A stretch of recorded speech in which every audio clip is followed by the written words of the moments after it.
2 spoon போதும் உங்க பிரச்சனைகளை கட்டுப்படுத்த. லயன் டேட் சிரப், தினமும் 2 spoon lion date syrup. Lion date syrup. ஒரு மகிழ்ச்சியான செய்தி. இதயம் நலனையின் விலை லிட்டருக்கு ரூபாய் 105 குறைஞ்சிருக்கு. செப்டம்பர் 2023ல 1 லிட்டர் இதயம் நலனையின் அதிகபட்ச விலை ரூபாய் 503. ஆனா இப்ப 1 லிட்டர் இதயம் நலனையின் விலை ரூபாய் 398 மட்டும்தான் தமிழ்நாட்டுல. அப்ப இனிமே எல்லாரும் இதயம் நலனை வாங்கலாம் இல்ல?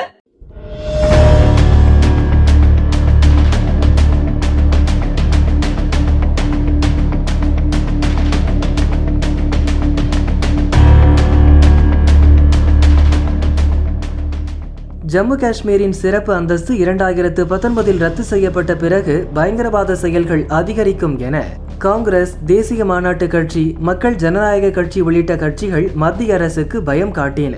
ஆனால் ராணுவம் உள்ளிட்ட பாதுகாப்பு படையினரால் எடுக்கப்பட்ட பயங்கரவாத ஒழிப்பு நடவடிக்கைகளால் காஷ்மீரின் பல மாவட்டங்களில் படிப்படியாக பயங்கரவாத செயல்கள் குறைந்தன. ஜம்மு பிராந்தியத்தில் உள்ள கதுவா மாவட்டத்தில் அமைதி தவழ்ந்தது. கதுவா மாவட்டத்தில் 91% பேர் இந்துக்கள். கடந்த ஆண்டு நடந்த சட்டசபை தேர்தலுக்கு பிறகு கதுவா மாவட்டத்தில் மீண்டும் பயங்கரவாதம் தலை தூக்க துவங்கியுள்ளது. அங்கொன்றும் இங்கொன்றுமாக பயங்கரவாத செயல்கள் நடந்தன.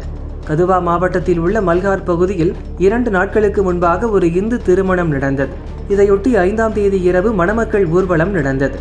ஊர்வலத்தில் நூற்றுக்கணக்கான இந்துக்கள் கலந்து கொண்டனர். 15 வயது வருண் சிங், அவரது சித்தப்பா 32 வயது யோகேஷ் சிங், தாய்மாமன் 40 வயது தர்ஷன் சிங் ஆகியோரும் பங்கேற்றனர். திடீரென அவர்கள் மூவரும் மாயமாகினர். வருண், யோகேஷ், தர்ஷன் மூவரும் காணாமல் போனதை நள்ளிரவில்தான் குடும்பத்தினர் உணர்ந்தனர். பல இடங்களிலும் தேடத் துவங்கினர். ஆனால் கிடைக்கவில்லை. அதிகாலையில் போலீசில் குடும்பத்தினர் புகார் அளித்தனர். ஒரே குடும்பத்தில் 3 பேர் மாயமான சம்பவம் கதுவா மாவட்ட மக்களிடையே பெரும் பதற்றத்தை உண்டு பண்ணியது. பயங்கரவாதிகளின் செயலாக இருக்குமோ என இந்துக்கள் மத்தியில் அச்சம் பரவியது. ராணுவம், போலீசார் உள்ளிட்ட பாதுகாப்பு படையினர் தீவிரமாக தேடத் துவங்கினர். அடர்ந்த காட்டுப்பகுதிகளில் ட்ரோன்கள் மூலமும் தேடும் பணி நடந்தது.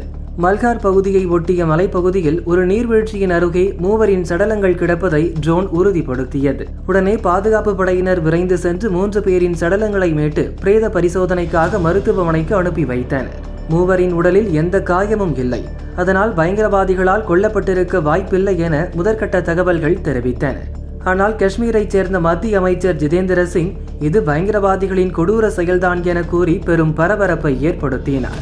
இது தொடர்பாக அவர் வெளியிட்ட பதிவில் கூறியிருப்பதாவது: கதுவா மாவட்டத்தில் உள்ள பாணி பகுதியில் பயங்கரவாதிகளால் 3 இளைஞர்கள் கொடூரமாக கொல்லப்பட்டது மிகவும் வருத்தமளிக்கிறது.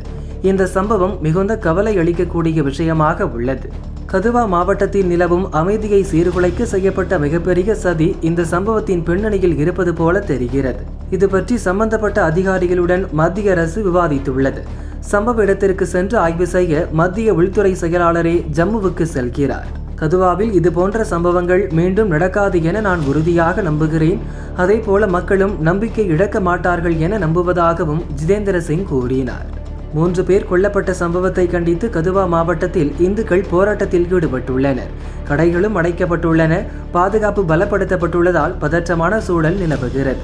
இதனிடையே மத்திய அரசு அறிவுறுத்தல் படி ஜம்மு செல்லும் மத்திய உள்துறை செயலாளர் கோவிந்த் மோகன் ராணுவம், போலீஸ், மத்திய ரிசர்வ் போலீஸ் படை உள்ளிட்ட பாதுகாப்பு படையினருடன் காஷ்மீர் நிலவரம் பற்றி ஆலோசனை நடத்துகிறார்.